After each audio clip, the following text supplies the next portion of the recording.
Leonardo da Vinci, as we know, was the epitome of the Renaissance man. We know that Leonardo invented the tank, the flying machine, the parachute, and the self-powered vehicle. Hello and welcome to English for Always. Today I'm gonna read you the next part of the story Leonardo da Vinci by Alex Raynham. I hope that you guys really enjoy my videos like always. Now let's start.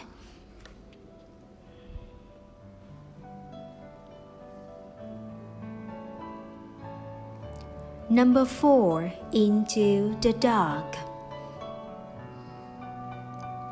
One day, when Leonardo was a child, he was walking near Vinci's and he found the deep, dark hole in the side of the hill.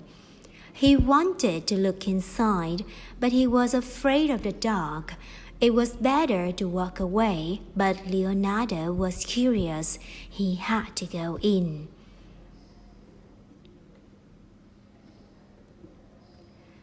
Leonardo was one of the most curious men in history. He was full of questions, and he wanted to know the answers. He wanted to learn how our bodies work, how the weather changes, what the moon is made of, and many other things. He thought deeply, studied the world around him, and discovered things for himself. When Leonardo was working for Sforzers in Milan, he studied the rivers, mountains, and rocks of northern Italy. He discovered how a lot of rock are made by water over a very long time. High in the mountains, Leonardo also found fossils of animals that came from the sea. He asked, "How did they get there?"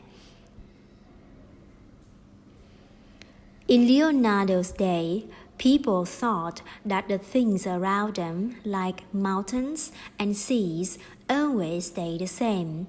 But the fossils told a different story. Leonardo discovered that the world around us changes over time. He wrote about how places under the sea can become mountains. It was an amazing idea for his time, and we did not know that he was right for hundreds of years.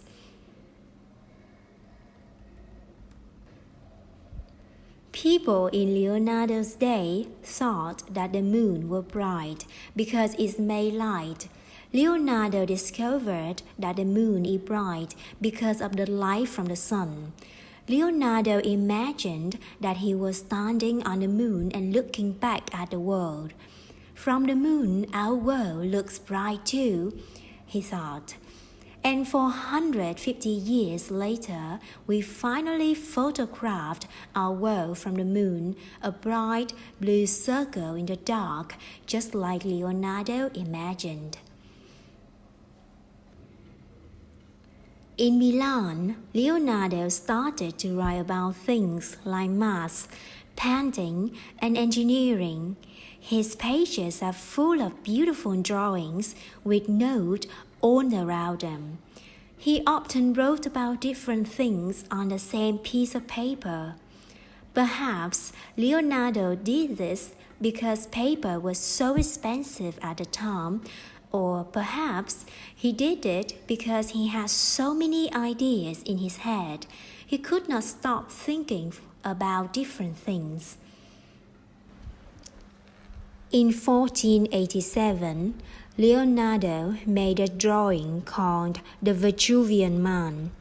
It was made to study the body, and it has become the most famous drawing in the history of art.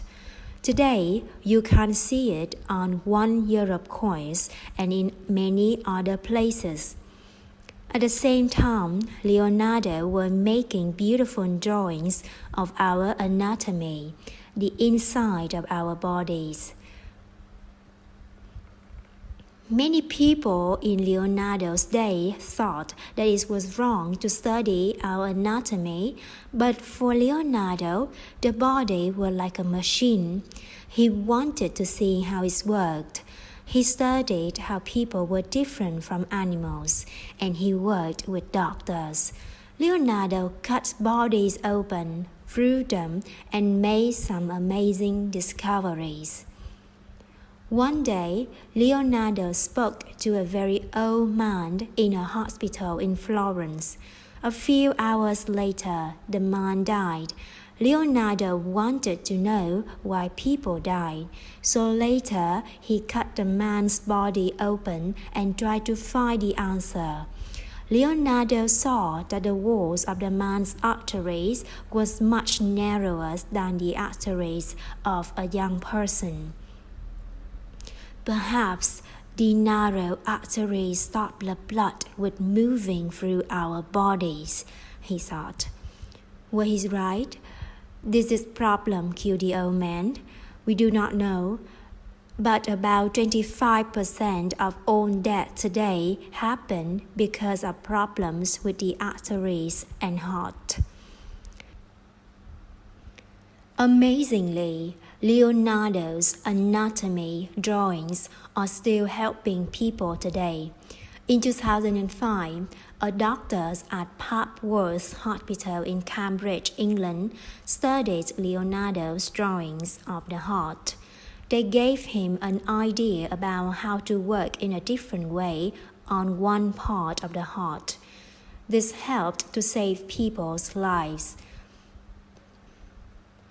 It was not easy to study anatomy in Leonardo's time. He used knives and his hands to open bodies, and he often worked at night.